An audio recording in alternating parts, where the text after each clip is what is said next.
Good evening. My name is Bill Giles. I have a daughter at Stonebridge Elementary. I actually ran into her principal here at the meeting, and it was good to see him. Last I saw him was at the end of the fun fair, where he was covered with 3 gallons of slime, and I'm happy to report he cleans up really nice. So it's good to see you again, Mr. Berg. So when I was in high school, I went to a smaller, well, it wasn't that small. There's about 1,000 kids there. And our principal made it a point to know every student's name by the end of the first semester. And that was pretty cool. I'll admit, it kind of biased me towards smaller schools in general. And when I moved to Stillwater, one of my concerns was just how large the high school was, right? I believe there was like 2,200 students at the time. That was just with the 3 grades. And I was hoping we'd go the way of Lakeville or Woodbury and have 2 medium-sized schools instead of 1 really, really big school. Of course, that ship has kind of sailed, right? We added the 9th graders to the high school, and we did a big expansion to the high school too. So to build a second high school, I'd have to come here and ask you to destroy half the existing high school and build another one, and I'm guessing that's not financially viable at this point. So I'll wait 10, 15, 20 years and come back to that issue.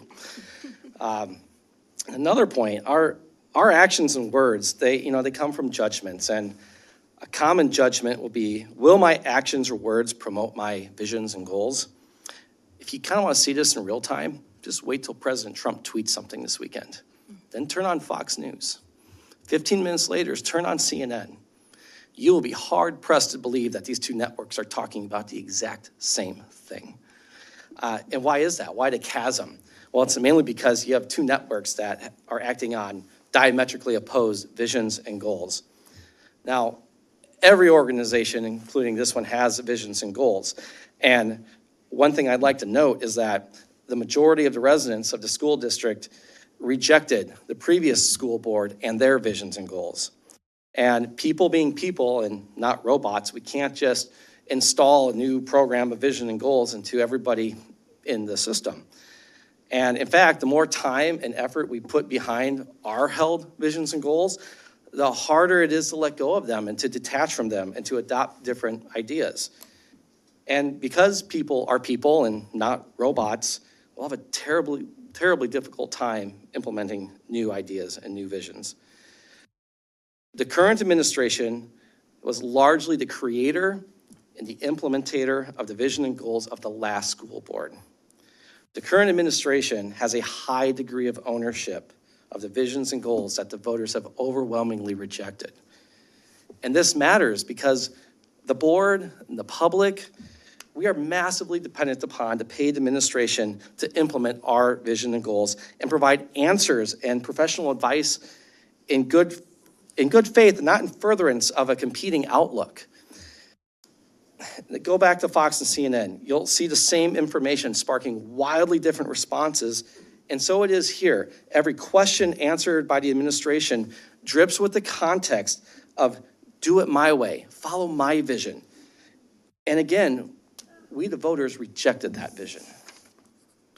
Which brings me to the issue at hand, the expansion of Brookview. Is it the right way to go? Honestly, I don't know. It's one option. I mean, there's other options. Maybe a second school in the southern part of the district would make more sense. Maybe some sort of hybrid middle school, grade school. I have neighbors of mine, we're in Stonebridge district, but they willingly go to Lake Elmo for the Spanish immersion program. Maybe we move that program to this building. That would move, 70 students right off the bat. Are there other capital investments that would be lost or foreclosed upon if we expanded in Brookview and somewhere else? And what other options could a talented and dedicated administrative staff come up with if they actually shared the visions and goals of this board?